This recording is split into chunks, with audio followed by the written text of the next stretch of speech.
Perang Dunia Pertama dimulai pada tahun 1914. Karena banyak negara di Eropa bersaing dan tidak mempercayai satu sama lain.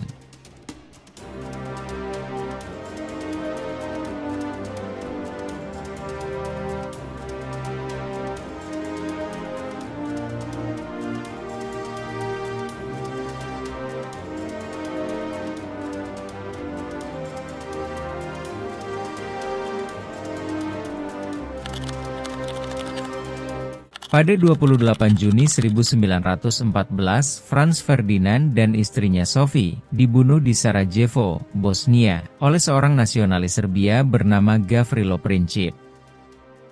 Archduke Franz Ferdinand adalah pewaris tahta Austria-Hongaria, salah satu kerajaan besar di Eropa pada awal abad ke-20.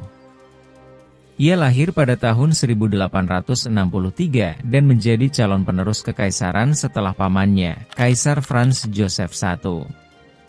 Pembunuhan ini menjadi pemicu langsung Perang Dunia Pertama, karena Austria-Hongaria kemudian menyalahkan Serbia atas insiden itu, yang memicu rantai peristiwa yang melibatkan banyak negara besar di Eropa dalam Perang Besar. Di tahun 1914, Bosnia adalah bagian dari Austria-Hongaria. Walaupun begitu, banyak orang Serbia menganggap wilayah itu sebagai bagian dari Serbia Raya. Banyak orang Serbia dan kelompok nasionalis di Balkan tidak senang dengan pemerintahan Austria-Hongaria atas Bosnia dan wilayah lainnya. Mereka merasa bahwa Austria-Hongaria menindas bangsa Slavia di bawah kekuasaannya. Gavrilo Princip adalah anggota kelompok rahasia nasionalis Serbia bernama Tangan Hitam, yang memiliki tujuan untuk membebaskan orang-orang Slavia dari kekuasaan Austria-Hongaria.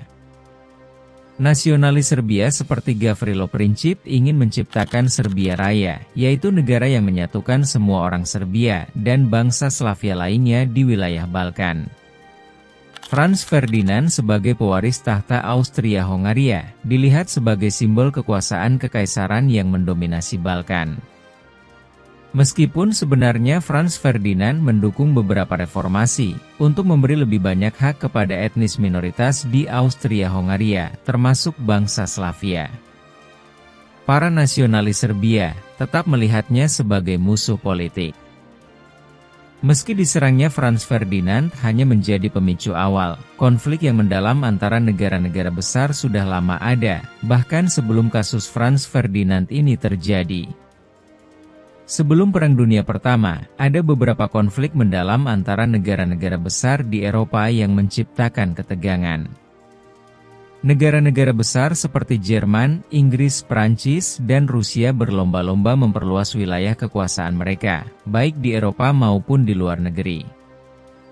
Negara Jerman yang baru bersatu sebagai negara pada tahun 1871, ingin menjadi kekuatan dominan di Eropa dan memperluas pengaruhnya di dunia.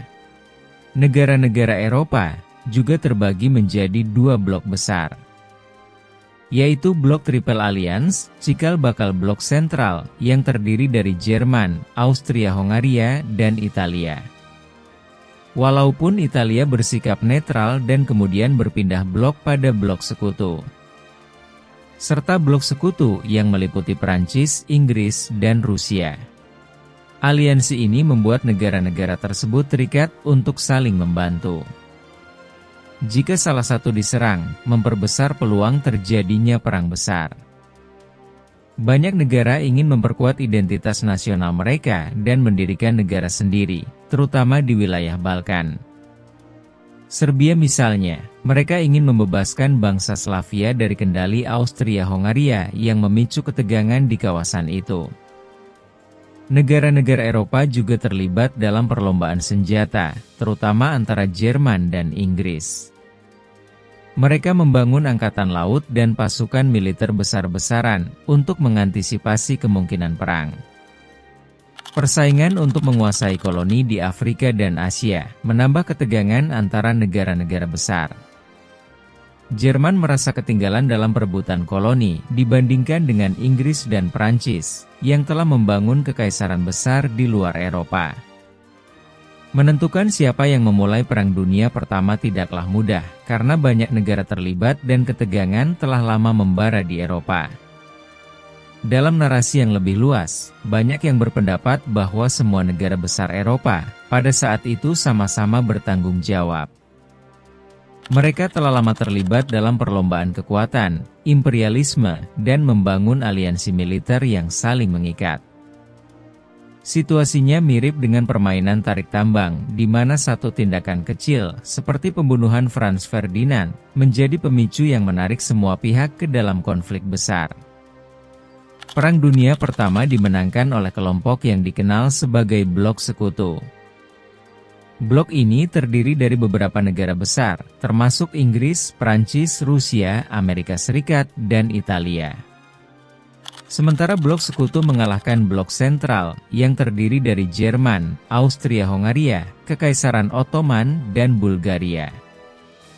Perang berakhir pada 11 November 1918, dengan penandatanganan gencatan senjata. Jerman dan sekutu-sekutunya berada dalam kondisi yang sangat lemah, baik dari segi militer maupun ekonomi. Kemenangan ini akhirnya ditegaskan dalam Perjanjian Versailles, yang ditandatangani pada tahun 1919. Dalam perjanjian tersebut, Jerman harus menerima tanggung jawab atas perang, membayar reparasi besar-besaran, dan menyerahkan sebagian wilayahnya. Kemenangan Blok Sekutu membawa perubahan besar di Eropa, termasuk runtuhnya Kekaisaran Austria-Hongaria, Kekaisaran Ottoman, dan Kekaisaran Jerman yang mengubah peta politik Eropa dan dunia. Perjanjian Versailles yang menghukum Jerman menjadi salah satu penyebab utama ketidakstabilan di Eropa.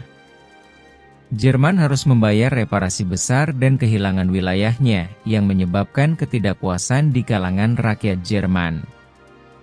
Di sisi lain, Amerika Serikat muncul sebagai kekuatan dunia baru, setelah ikut dalam perang dan membantu sekutu menang. Perang juga membawa perubahan sosial besar.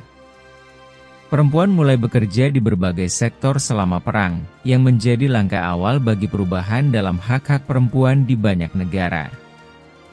Dampak paling tragis dari perang adalah kerugian manusia yang sangat besar. Lebih dari 15 juta orang tewas, dan banyak keluarga kehilangan generasi muda mereka. Perang juga meninggalkan trauma besar di masyarakat, memicu perubahan dalam seni dan budaya, serta memunculkan rasa kehilangan dan kekecewaan yang mendalam. Di antara kekecewaan yang mendalam tersebut, ada seorang prajurit infanteri yang bertugas sebagai kurir di resimen infanteri Bavaria. Kekecewaan atas kekalahan Jerman merupakan penghinaan besar baginya. 2 dekade kemudian, prajurit ini menjadi salah satu pemicu Perang Dunia Kedua. Dan prajurit itu adalah pemimpin partai Nazi di masa depan bernama Adolf Hitler.